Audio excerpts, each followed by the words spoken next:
So here's our horse, and let's just go over some of the things we've done. So I know I'm not on a horse and it's easier for me to demonstrate on this little guy here. So let's have a look. Can we move the head? This is what I'm talking about, the carriages. So we've got a head, a neck, shoulders. So this can move independently like this. Shoulders can move that way, move that way, okay? Then you've got your rib cage that can be like this, okay? Not a lot of movement, but at least on this doll you can sort of see. And then you've got the hind that can move like this, okay?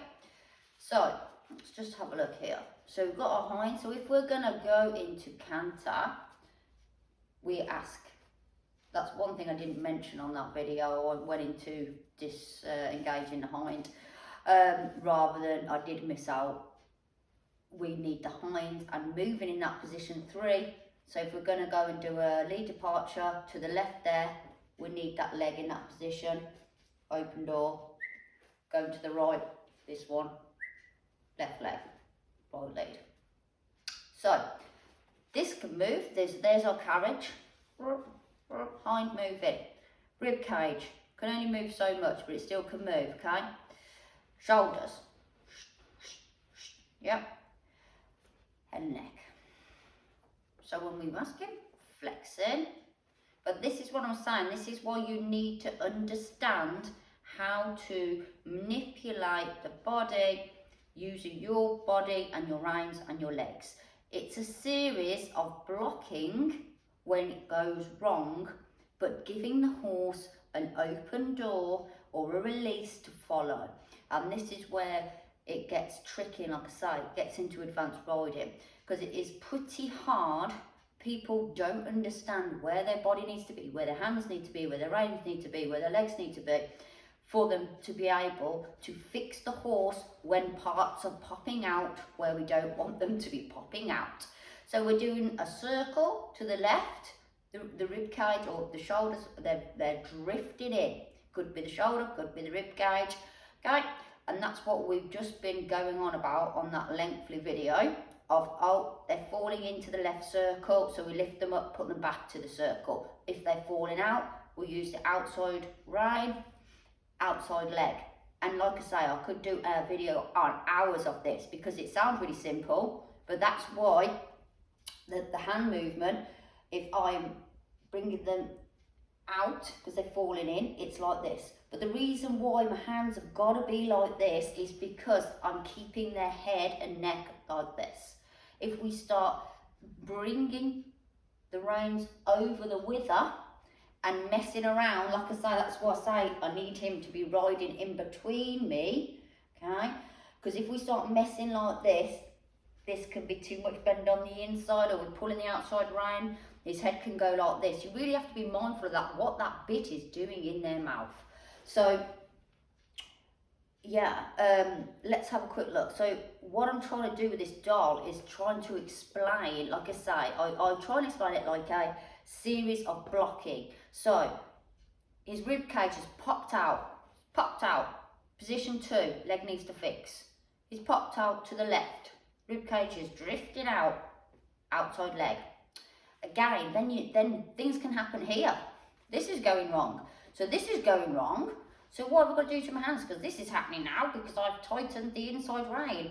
And that's what you really need to learn and practice yourself to manage what you're doing and what's happening here.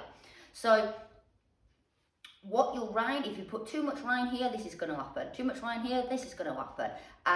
If you want to move the rib cage and you want to sort of side pass, traverse, then you need to manage what's happening with his head, because the rib cage could be doing this, the head could be doing this, it's too much bend, so we need to teeter, pressure, pressure, pressure. How much do I need to move from these positions? And where is my release? And this is fundamental. So when I'm doing the groundwork, this is what I'm teaching the horse from the ground. I'm teaching them to find, putting them in puzzles and getting them to figure out how to get out of these puzzles with pressure and release. And then when I go to the saddle, I'm able to already start doing this stuff because they already have an idea of what I've built from the ground. And then all it is getting in the saddle, because you've got a lot more room on the ground to do this with, because you can move, you've got your whole body. When you're stuck in the saddle, you've only got these 3 positions with your legs on each side and the reins to play with. If they don't understand pressure and release, then that's when it gets sticky and arguments happen between you and the horse. Okay, but it's about being patient and understanding what you're trying to communicate with the horse through these cues that I've shown you on these videos. So it's about, if you go into a circle, if you go, let's start straight because he's straight. So we're going straight. Okay, something pops out. How can we fix it? Shoulders leaking out. Leg, bit of inside rein. Ooh, there we go. And the same on the other side. Oh, shoulders popping out that way. Okay, we're doing a straight line. Something's happening. Outside rein, outside leg. It's all about, when things go wrong, being able to pop them back into place, but using pressure and release. And that's what I'm saying with your legs. You've got these 3 positions here. All the shoulders leaking out. Oh, pop it back in. All the rib cages leaking out. Pop it back in. All the hinds popping out. Pop it back in. But you've got to take that pressure off. So basically, when the horse does anything wrong, you need to put pressure on it. And pressure is anything from a leg, a seat position, anything that is not in your normal seat position and not a cue that you put on them to ask. So unless he's doing what he's told when you've asked from your cues, then you're going to put pressure on him. You're going to say, hey, get back there. And you can block them with your legs or manipulate from the hand. And that's what I'm saying about you going into advanced riding. You're not just riding one of these, okay? And this is straight and it's not going to move. You've got something that's, this moves up, this moves down. This pops out, shoulder pops out there, rib cage pops out there, hind pops out there, pops out there. So we really need to make sure that we're on top of everything that happens. So let's just count them. So head up, head down, there's 2. Head bend, 3, 4, shoulder, 5, other side shoulder, 6, rib cage, 7, 8, hind, 9, 10. So there's 10 things. Oh, we could do the back up as well. 10 things really that could potentially pop out, and really that's not that many. But if you can't only control 1 or 2, then 10's quite a lot, I suppose. But that's why I did this video, to sort of just explain these things, because people are like, I'm trying to do this, I'm trying to get them to go to the right side, but then their head's this way, and then their rib cage is that way, because they're trying to get away from whatever, they're trying to avoid what you're asking them to do. And then all of a sudden your horse is in this horrible shape and you're asking him to go over there. So how do we fix this? Why is his head over there? Oh, you've got too much outside rein. Fix it. Okay?